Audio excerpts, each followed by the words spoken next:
Welcome to my YouTube channel. आज मैं आपको क्लास 5th के लिए ईवीएस का चैप्टर नंबर 5 पढ़ाऊंगी। तो वीडियो बिल्कुल फास्ट फॉरवर्ड होगी क्योंकि यहाँ पर मैं आपको सिर्फ इस चैप्टर के सभी क्वेश्चन आंसर लिखने बताऊंगी, डिटेल में पूरा ही चैप्टर। इससे पहले वाली वीडियो में मैं आपको करवा चुकी हूँ। तो जल्दी जल्दी पढ़ना स्टार्ट कर देते हैं। बुक के पेज नंबर 42 पर चैप्टर नंबर 5 है, जिसका नाम है बीज ही बीज। यानी कि इस चैप्टर में हमने अलग अलग टाइप्स के बीजों के बारे में पढ़ा था। तो यहाँ पर देखिए, इस चैप्टर के जो क्वेश्चन आंसर हैं वो पेज नंबर 42 से स्टार्ट हो रहे हैं। स्टार्टिंग में 3 सवाल हैं। पहला सवाल है कि आपके घर में पकाने से पहले कौन सी चीज़ें भिगोई जाती हैं और क्यों? तो देखो, चावल, चने, राजमा, दाल वगैरह को पकाने से पहले भिगोया जाता है ताकि वो थोड़े नरम हो जाएं और जल्दी पक जाएं। अगला सवाल है कि आप कौन सी चीज़ें अंकुर निकलने के बाद यानी कि स्प्राउट्स निकलने के बाद खाते हैं? इनको कल्ले या अंकुर कैसे निकलते हैं? तो देखो, चने और मूंग को कोपल निकलने के बाद खाते हैं। इनकी कोपले पानी में भिगोकर कपड़े में लिपेटकर रखने से निकलती हैं। अगला सवाल है कि क्या डॉक्टर ने या किसी और ने कभी आपसे कल्ले निकले यानी कि स्प्राउट्स वाले खाने को कहा है? तो हाँ, मेरे वालिद हमेशा कोपल निकले चने खाने को कहते हैं क्योंकि ये बहुत फायदेमंद होते हैं। अब देखिए, यहाँ पर इस सिचुएशन के अकॉर्डिंग आपको एक सवाल का जवाब देना है कि आपको थोड़े से चने लेने हैं और 3 कटोरियाँ लेनी हैं।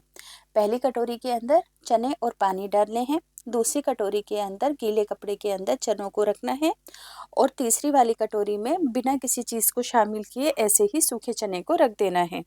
तो तीनों ही कटोरियों का कंपैरिजन करते हुए आपको इन सभी सवालों के जवाब देने हैं, यानी कि इस स्लैब को कंप्लीट करना है। तो देखो, जैसे कि प्याला 1, 2 और 3 है, तो क्या बीज को हवा मिल रही है? नहीं, क्योंकि ये पानी में भीगे हुए हैं, है ना। प्याले के अंदर, कपड़े के अंदर बीज है तो इसे हवा मिल रही है, और यहाँ पर सूखे बीज है तो इसे भी हवा मिल रही है। क्या बीजों को पानी मिल रहा है? तो इन दोनों में पानी है, इसमें पानी नहीं है। बीजों में क्या तब्दीलियां आई? तो चने फूल कर बड़े हो गए, यहाँ पर भी चने फूल कर बड़े हो गए, और ये सूखे थे इसलिए कोई बदलाव नहीं आया। इसी तरीके से क्या बीजों से कोपल निकल आए? तो नहीं निकले, क्योंकि ये भीगे हुए कपड़े में नहीं रखे थे, ये भीगे हुए कपड़े में रखे थे।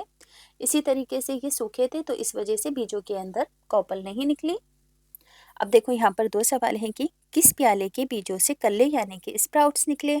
उस प्याले और दूसरे प्यालों में आपको क्या फर्क नजर आया? तो देखो, प्याले नंबर 2 से कोपल निकली, जबकि 1 और 3 प्याले से नहीं, क्योंकि ये गीले कपड़े में नहीं रखे हुए थे। आगे है, गोपाल की अम्मी ने चनों को गीले कपड़े में क्यों बांध दिया? तो गोपाल की अम्मी ने चनों में कोपल निकालने के लिए उन्हें गीले कपड़े से बांध दिया ताकि उन्हें हवा और पानी मिलती रहे। इसी तरीके से देखो, अगला सवाल है कि मैं साबुत मसूर को दलने के बाद मसूर की दाल बनी हूँ। अब आप मुझसे अंकुर नहीं निकाल सकते, तो अंकुर क्यों नहीं निकाल सकते हैं? देखो, अंकुर निकलने के लिए बीज का साबुत होना ज़रूरी है, और जब दाल को दला जाता है तो बीज के आपस में 2 टुकड़े हो जाते हैं, इस तरीके से ये चपटी हो जाती है। तो इसी वजह से इसके अंदर से अंकुर नहीं निकल पाएगा, क्योंकि ये दली हुई यानी कि टूटी हुई दाल है। क्योंकि दाल निकलने के बाद कोपल निकलने के लायक नहीं रहती है। आंसर में लिख देना आप। अब आगे है, देखो यहाँ पर आपको किसी बीज को उगाना है और उसके कुछ रिजल्ट्स लिखने हैं। देखो, बीज का नाम है धनिया, कौन सी तारीख को उगाया और कौन सा दिन था। अब इस सिचुएशन के अकॉर्डिंग यहाँ पर आपको इस टेबल को फिल करना है। तो देखो, इधर की साइड सारी ही डेट्स लिखोगे, पौधों की ऊंचाई किस किस दिन कितनी कितनी बढ़ी, पत्तों की संख्या उस पर कितनी है, और उसके अंदर क्या क्या चेंजेस आई। तो सभी चेंजेस यहाँ पर लिखी हुई हैं कि तने में थोड़ी तब्दीली आई और फिर तना थोड़ा सा मोटा हो गया। अब देखो, पेज नंबर 45 पर कुछ सवाल हैं। बीज बोने और पौधा निकलने तक कितने दिन लगे? तो 1 हफ्ता लगा। पहले और दूसरे दिन के पौधों की ऊंचाई में क्या फर्क था? तो आधे सेंटीमीटर का फर्क था। किस दिन पौधे की ऊंचाई सबसे ज्यादा बड़ी थी? तो चौथे दिन। क्या रोजाना पौधे में नई तब्दीलियां आई? तो हाँ, बिल्कुल आई। क्या पौधे के तने में कोई तब्दीली आई? तो हाँ, वो पहले से मोटा हो गया। अब देखो, 5 सवाल और हैं। किस बीज से पौधे मिट्टी से बाहर आने में सबसे ज्यादा दिन लगे? किस बीज को? तो तिल के पौधे को। किस बीज से पौधे को मिट्टी से बाहर आने में सबसे कम दिन लगे? तो धनिया के पौधे को। कौन सा बीज उगा ही नहीं? तो सारे ही बीज उग गए। क्या कोई पौधा सूख गया और ऐसा क्यों हुआ? हाँ, अगर पौधे को मुनासिब पानी और हवा नहीं मिलेगी तो वो सूख जाएगा। अगला सवाल है कि अगर पौधों को पानी ना दिया जाए तो क्या होगा? तो पौधे सूख जाएंगे।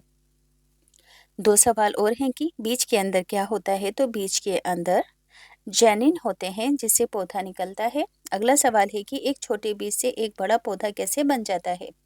तो बीज मिट्टी से पानी और खुराक हासिल करके पौधा बनता है और यही पौधा मिट्टी से पानी और ग़िज़ा हासिल करके बड़ा होता है। आगे है, अगर पौधे चलते तो क्या होता? इसकी आपको एक तस्वीर बनानी है। तो देखो, अगर पौधे इस तरीके से चलते तो जानवर भी पौधों के पीछे भागते।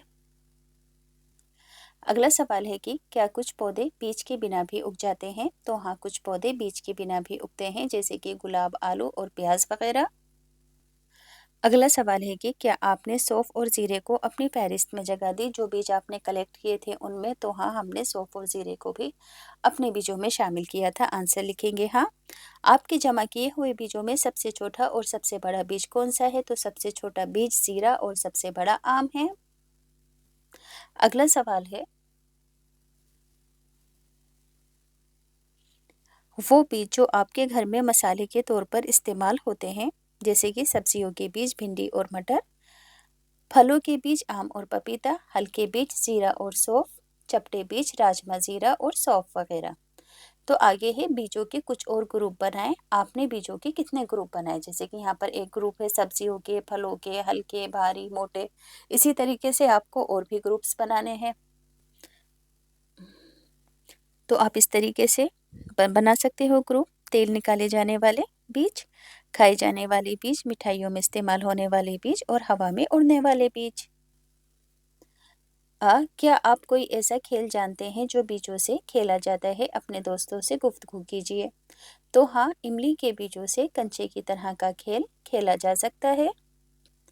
अब देखो, यहाँ पर कुछ सवाल और हैं कि आपने कभी कोई ऐसा बीज देखा है जो उड़ता हो? तो हाँ, देखा है। आपके इलाके में इसको क्या कहते हैं? तो बुढ़िया के बाल कहते हैं। अगला सवाल है कि अपने जमा किए हुए बीजों को देखिए और अंदाज़ा लगाइए कि इनमें कितने बीज उड़कर आए हैं। तो देखो, सरसों, जीरा, सौंफ वगैरह के बीज हवा में उड़ते होंगे और सफ़र करते होंगे, क्योंकि ये बीज हल्के होते हैं।